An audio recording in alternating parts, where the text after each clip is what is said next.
La cibercultura es un término compuesto por las palabras ciber, que significa el ámbito artificial creado por medios informativos, y cultura, conjunto de patrones por los cuales una sociedad regula su modo de vida, incluyendo costumbres, prácticas, códigos, normas, vestimenta, religión, rituales, normas de comportamiento y sistemas de creencia.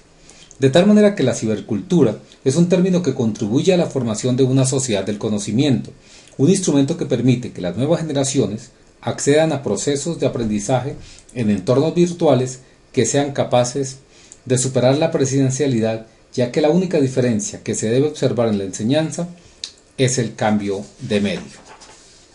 El concepto de multiculturalidad se entiende por la existencia de diversas culturas que de alguna forma se manifiestan en un determinado espacio y tiempo. Por ejemplo, se dice que Colombia es un país multicultural en el que además de la sociedad coexisten grupos indígenas, afrocolombianos, entre otros diferenciados y que tiene una gran riqueza cultural.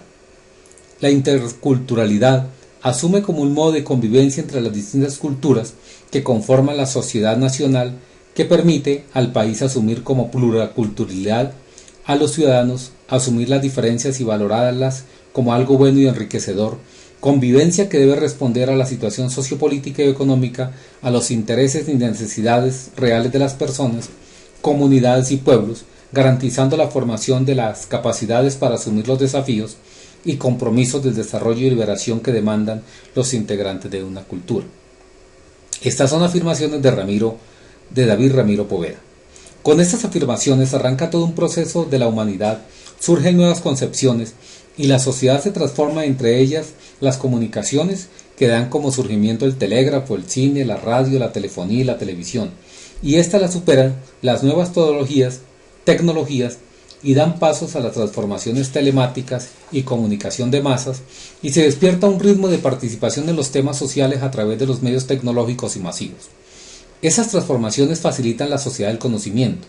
En el pasado los líderes se expresaban a través de la fuerza, de los músculos, luego a través de la fuerza del dinero, y hoy se espera que sea la fuerza del conocimiento, la sociedad del conocimiento, y es allí donde superan las clases sociales, los intereses de lado y lado de la sociedad, y se despierta otro líder en las redes sociales que va a trascender y modificar la sociedad, sistemas políticos y sociales y hasta nuevas ideologías aún desconocidas. Después de leer el documento del profesor Pedro Munévar García sobre cibercultura, me dejan grandes aportes para el aprendizaje de mi especialización en educación superior, porque me invita a conocer los antecedentes del comportamiento del hombre desde sus inicios hasta hoy, observando su transformación y viendo cómo este proceso se va desarrollando de la humanidad en busca del conocimiento ha construido una manera de vivir. La cultura es todo, y todo lo que hace el hombre. Recordemos lo que señala García Márquez: la cultura es el aprovechamiento social del conocimiento, y es gracias a esa información del hombre lo que ha hecho posible generar descubrimientos desde la rueda, el telégrafo y la radio como primer sistema de comunicación masiva de la humanidad. Después de esto llegó la televisión y centenares de instrumentos tecnológicos para seguir transformando el mundo. Así lo acaba de señalar el nuevo presidente de Microsoft, Satya Nadella, que dice: tenemos la plataforma para transformar el mundo. Parecía un desafío a la humanidad, pero todos guardamos la esperanza de que este anuncio no sea el camino para la autodestrucción. Pero el interés de hoy en los medios tecnológicos para masificar el aprendizaje a los ciudadanos y ciudadanas no puede ser la excusa de los gobiernos ante la falta de inversión en educación pública. Cuando uno repasa el libro Basta de historia del argentino Andrés Oppenheimer, quien hace un análisis del tipo de educación que recibimos en América Latina, comparado con los países de Asia o en general del Oriente, podría sentir que la calidad de la educación que recibimos es pobre frente a otras estrategias. Señala Oppenheimer que en nuestros planes de estudios o mallas curriculares se dedica a enseñar el pasado, mientras que en los países orientales dedica el mayor tiempo a enseñar cómo llega el hombre a la luna, o imitar a Bill Gates o Steve Jobs, para vender más servicios, ciencia, tecnología que pasado. El uso de tecnologías no puede superar la calidad de la educación, y es cierto que vamos cada día más a usar los instrumentos virtuales para la enseñanza, pero no puede ser más importante la plataforma que el contenido. A propósito del debate que se adelanta en el país para las elecciones del nuevo presidente, parece que se abrió un gran debate sobre la necesidad de conocer las propuestas de los candidatos en torno a la educación. Pues bienvenido a ese debate para mejorar la calidad de la educación. Y sobre esa bienvenida a ese debate para mejorar la calidad de la educación en varias vertientes. Primero, los que defienden la educación clásica presencial emanada de las grandes universidades tipo los Andes, que aunque aparecen bien ubicadas en América Latina, a nivel mundial es un desastre. Estas universidades creen que solo ellas son depositarias de la calidad.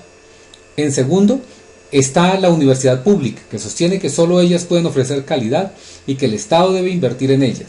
Pero hay casos verdaderamente lamentables de derroche y de poca calidad. Y en tercer lugar, las pequeñas universidades que tienen 10.000 alumnos aproximadamente cada una, que aparecen para atender la demanda de los estratos 3 y 4, que no pueden acceder a universidades tipo Andes y de los niveles de educación pública. Acá hay una gran fuente de cobertura. Y para rematar, con esta discusión la señora ministra de Educación decide eliminar la educación a distancia para los programas de licenciaturas, es decir, para docentes o para formar docentes.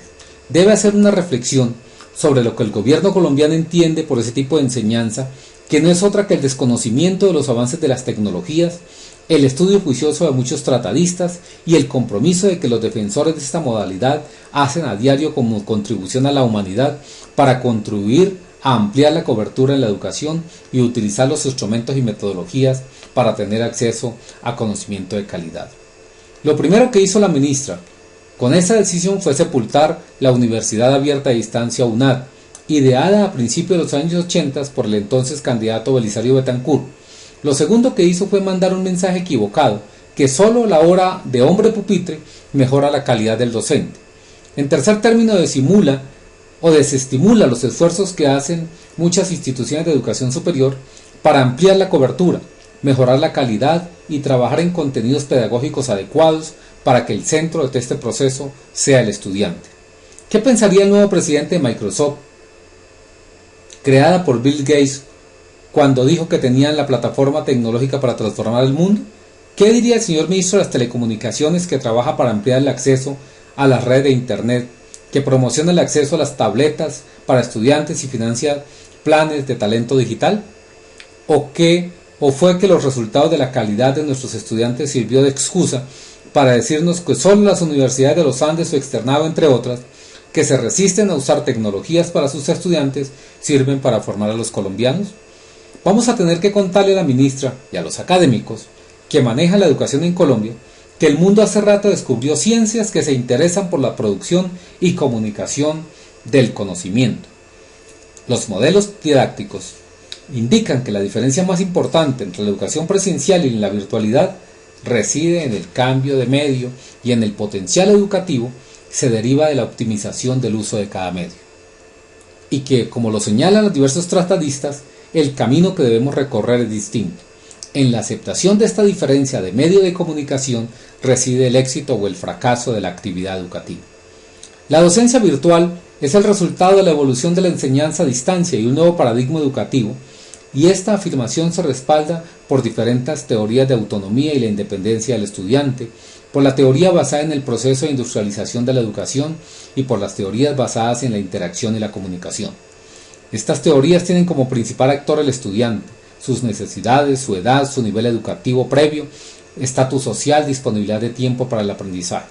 El segundo es el docente con un modelo de educación virtual, y tercero los recursos que dispone el aprendiz, y esto desarrolla la interacción entre sus compañeros, docentes, sus tutores, expertos y fuentes de información para acrecentar el conocimiento, lo que conlleva un trabajo cooperativo y que son posibles gracias a las redes tecnológicas. El primer cambio es el papel del docente. Debe tener un cambio cultural para que tenga claro que su rol es facilitar el aprendizaje, suministrándole al alumno los instrumentos y recursos que le permitan desarrollar su trabajo de acceso al conocimiento de manera autónoma y ser guiado para atender sus necesidades. La humanidad hoy dispone de TICs como hipertextos, hipermedia, textos, sonidos, videos, bases de datos, bibliotecas electrónicas, correos electrónicos, videoconferencias, entre otras herramientas para facilitar el aprendizaje de calidad. Gracias a las TIC se pueden elaborar materiales y contenidos por los docentes y estudiantes, publicar en la red sus experiencias y los trabajos desarrollados así como se crean portales educativos especializados para todas las áreas del conocimiento. La ministra debe saber que la civilización tiene herramientas, estrategias y modelos de comunicación para crear entornos virtuales de enseñanza y aprendizaje como otras reglas, y en un espacio diferente que el presencial que debemos caminar en lugar de limitar. Claro que debemos trabajar en el mejoramiento de la calidad, internacionalizando la educación, avanzar de manera efectiva en el bilingüismo, pero también se requiere el compromiso del docente. Tampoco creo que entregándole más recursos a ciertas instituciones de educación superior que no demuestran eficiencia en el manejo de las transferencias, tampoco se soluciona el problema. Es vergonzoso caos como la Universidad Distrital de Bogotá, que sale más caro un estudiante allí que si lo becaran en una universidad costosa. La tecnología sirve para ampliar la cobertura de acceso al conocimiento y se convierte en símbolo de transformación de la sociedad para derrotar las desigualdades sociales y tener comunidades más incluyentes. Y quiera Dios que el dinero sea sustituido por el conocimiento y por ahí mismo una nueva dirigencia comprometida con cuidar el planeta, su naturaleza y el hombre. Conclusiones. Primero, cibercultura es un término que contribuye a la formación de una sociedad del conocimiento, un instrumento que permite que las nuevas generaciones accedan a procesos de aprendizaje en entornos virtuales que sean capaces de superar la presencialidad, ya que la única diferencia que debe observar en la enseñanza es el cambio de medio. Segundo, el uso de tecnologías no puede superar la calidad de la educación, y es cierto que vamos cada día más a usar los instrumentos virtuales para la enseñanza, pero no puede ser más importante la plataforma que el contenido. Tercero, el primer cambio es el papel de docente. Debe tener un cambio cultural para que tenga claro que su rol es facilitar el aprendizaje, de guía, de compañero de viaje, suministrándole al alumno los instrumentos y recursos que le permitan desarrollar su trabajo de acceso al conocimiento de manera autónoma y ser guiado para atender sus necesidades. Y cuarto, la humanidad hoy dispone de tecnologías como hipertextos, hipermedia, textos, sonidos, videos, bases de datos, bibliotecas electrónicas, correos electrónicos, videoconferencias, entre otras herramientas para facilitar el aprendizaje. Con esto he cumplido la ponencia. Gracias.